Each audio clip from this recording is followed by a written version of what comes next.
It is Sen versus Axslav.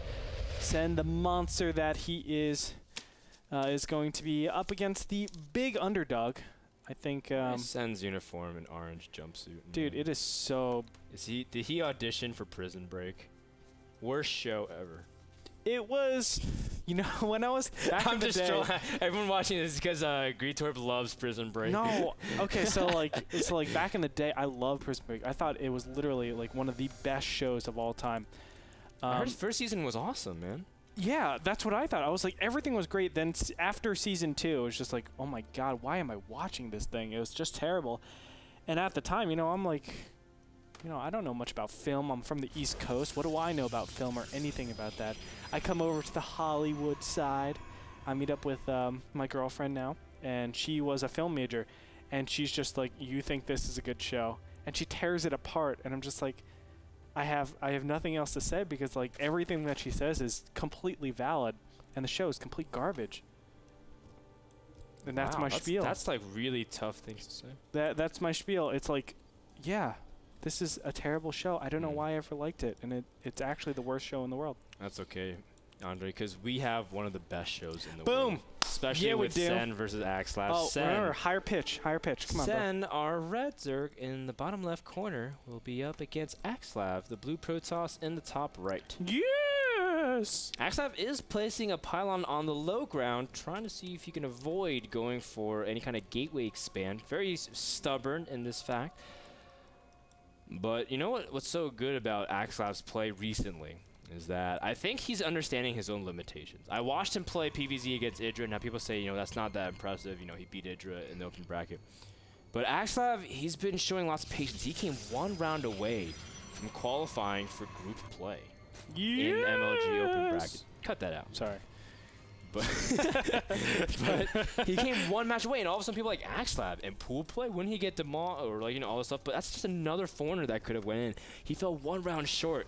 And Axslav, I think, is because he understands what he can do and can't do as Protoss, and he's immediately trying to work it around. Look at him being so annoying, just cannon blocking and pylon blocking the entire ability of Sen to expand. And this has got to be so annoying as a Zerg player. Sen has to get out a couple lings out, but then, you know, he's got to pull drones as well. And I like this. Yeah, obviously this is really, really good.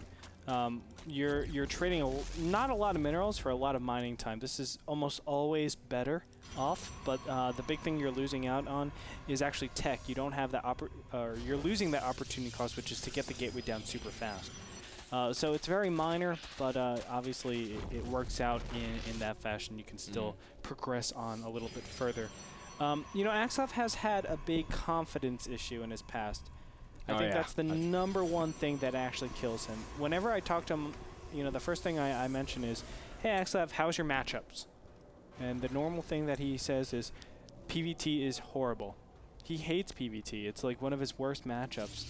And he's just been having a lot of trouble. And then, you know, I'll talk to him later and I'll be like, oh my god, Zerg is impossible right now. And I really think he's his worst enemy at this point. If he just gets over that, he will be one of the most fantastic North American players, or even a better, you know, that top tier North American players. Right now, he's just, you know, struggling, I think, in this mid-tier North America. Yeah, I mean, Axslav is not bad by any means, just because he hasn't been able to. Zerglings! Oh, they get this round on the probes. That stings. And now Sen's in. He's going to be able to harass everything. Now, this is not game ending. This is just very annoying, and Axslav can just deal with this very calmly. He is sending a lot of probes in pursuit. But, you know, Axslav, the biggest thing is that he can't really do anything as long as these Zerglings are in. Oh, man, he's losing 2 Zerglings, and Sen's the one who keeps his units alive. Man, this is good micro from Sen. Amazing micro from Sen. Not only that, he gets to see everything. I mean, this is a gigantic win from early game stage. Income tab is showing 28 to 27.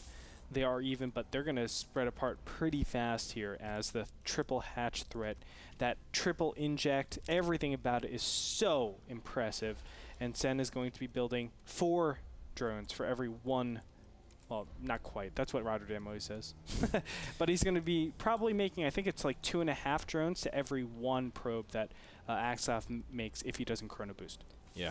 Oh, good trap from Axslav to really finish the deal, and all of a sudden Axslav now has a little bit more flexibility to do what he wants. He's compiled a good number of gas.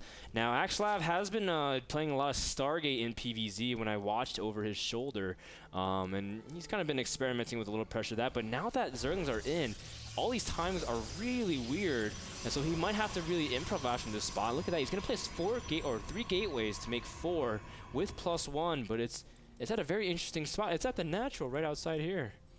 Yeah, this isn't normally a place that you look to find gateways. Wow. And look at this. He actually has 3 gateways in the back here. Probably another gateway going down pretty soon. Yeah. Yes, it is. Look, it's going for 8 gate. No probes really on gas. He is just going to go mass zealots from here on out, and maybe sprinkle in a couple of stalkers here and there. This is a variation of what Sake chooses to do and MC, where you go for a very low amount of gas and you just really punish with a huge amount of zealots. And it's just before they're able to get roaches out. And Axslav, you never know, man. If he micros really well, he might be able to do anything. But look at that control from Sen. Able to keep that queen alive, which able to get another inject, and that can make all the difference. But he is droning behind this. He got 5 additional drones, 53 to 36 harvesters. He might have over-droned right now, Frodan. It's going to be very difficult, but a round of roaches are coming out here. And now it's mass stalkers. I like this. So it's going to be a lot of stalkers. That's going to do a lot of DPS. Then he just keeps funneling a ton of zealots. Those are going to be the tanking units. And it's going to be very effective, but once those roaches pop out, I mean, it's going to really depend on whether or not he's able to kite all of these units. Yeah, this is, again, a time that Sen's not used to. He's forced to pull his drones immediately. Now, he does have roaches. His queen is pretty weak as well, trying to see if they can engage fully here, but the zealots are now working as well. 6 more roaches and 8 lings, as Sen is going to lose his 3rd hatchery. But I like this decision from Sen to pull his drones and immediately kind of evacuate. There's no point in trying to hold on to it if you can't defend it. That's correct. But from here, Sen doesn't really have a big advantage. He does have, well, what he has to try to shoot for is the composition advantage, which is just a ton of roaches, like a huge amount of roaches, because your opponent doesn't have the ability to force field.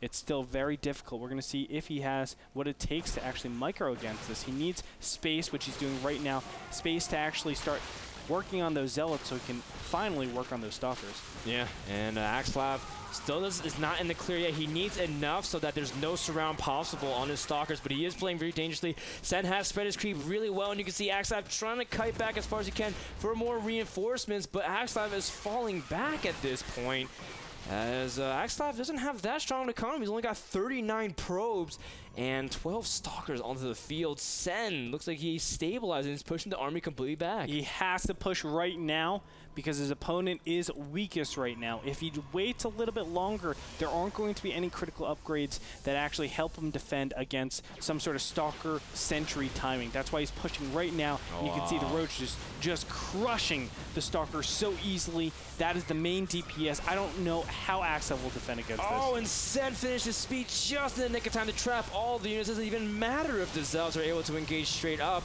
Sen able to really trap all the units, and that should be able to destroy the remainers of this Protoss army.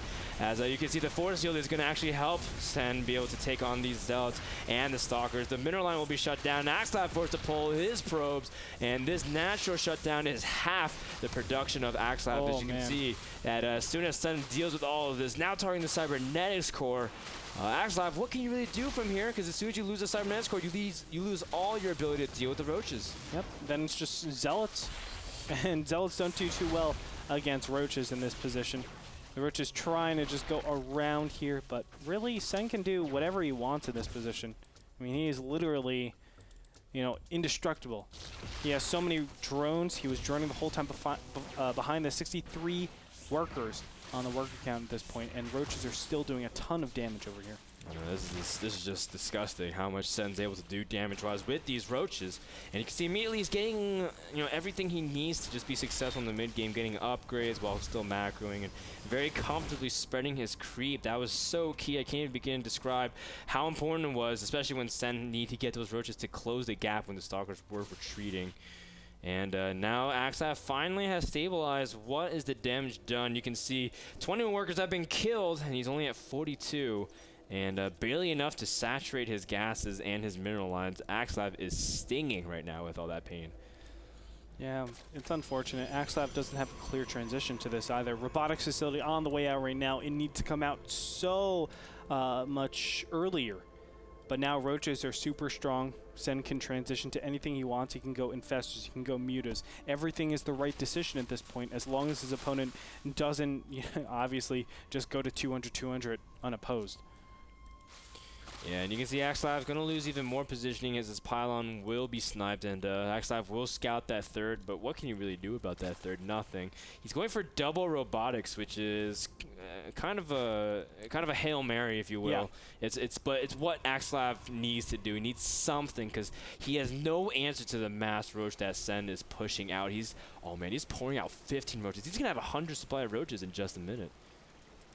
It's pretty impressive considering the start that we had, but of course Sen is the drone king. We've seen him so many times do styles like this, but I like the double robo. That's really intelligent. You're basically saying, well, I know I'm super far behind, let's hope that my opponent goes a very bad composition for immortals, which is of course match roaches, and that's exactly what we see. And if I can get my immortal count up to 5, well, I can be at like maybe 120 supply and hold off a 200 supply army with Force Field and Immortals. But critical supply block, as he's going to have to add on a lot more pylons. Axslav senses it as well. He's going to add more pylons, and you can see that he's going to squeeze out a couple units, but it might not be in time. There's a lot of roaches banking outside the natural. There's just way too many to engage directly. He's going to have to fall back to these Force Fields immediately. Sen starts working on the outer gateways, preventing any ability to warp in, and if he does, Sen will be able to crush the second base of Protoss. And even if Axslav holds this, he's going to lose an amazing amount of production as long as Sen can keep up his macro. And there it is, the big push in. Force Fields are going to go down, very nicely protecting his Immortals. The Immortal, one Immortal down all of his shield. It looks like it might go down. Yes, he will target down all the way. Axslav cannot stop the bottom half, though. All the units were directed up top. My gosh. And look at this. He might just go for the Nexus. He's not even going to worry about the units. He's Sen doesn't care, man, because he's remaxing in roaches and in infestors. This is super easy. Look at that. He just backs up. Sen, he's the cheekiest player ever, man. Yeah. When he knows he's ahead, he's just like, I'm going to play with you. That's what he did against Rain, if you remember, on Ohana. And Neuroparasite and STV, and that's just pretty much what Sen does. Axslav stabilized in supply while, able to really take on Sen's army, which is great, but he engaged in a spot where he sacrificed half his production, half his economy, and pretty much his ability to really keep this push up. So this push, if it doesn't win him the game, which is unbelievably difficult, but if Axslav makes it happen, I'd be going nuts, Andre. I think so. Look at this, even pulling the drones. My God, Sen, you are a cheeky monkey, man. Wow. He's saying, Axslav, get out of my game. Force Fields immediately, but gets the false round. GG gets called. Sen takes game number 1 on dual site in super convincing fashion. Man, Sen is so BM in an indirect way. Like, well, it's like he's not trying to like make you feel bad. He's just saying he's just playing with you. He's twisting you on his fork nonstop. It's Terran has an advantage in taunting. I can do a sun with massive scanner sweeps. I can dance my Marines. Exactly. What can they do? He can dance his Zerglings, maybe. Yes, if you even make Zerglings. Yeah, I know. Wow. But very straightforward game. Sen, of course, playing absolutely fantastic. And that's that, really. Yeah, I mean, he's just a superior player. Love the timing from Axslav, but again, needs to show restraint sometimes. But the difficulty with that build is that if you don't do crippling damage, you're just far behind because you spent so much of your time not mining gas, and your follow-up is very limited. So it's very difficult for Axslav, and that's why you can kind of understand how he's like, okay, I might need to press in here, but he fell back knowing he couldn't do anything. Great job by Sen. Thank you to iBuyPower, the pre-assembled PC company where you can get your own computer. Don't have to do anything. They assemble it for you and just buy it on your own. Buy it all yourself, and parts included. Check them out at iBuyPower.com. We'll be back with game number 2 between Sen and Axslav. Find out what map it is and what happens after this break.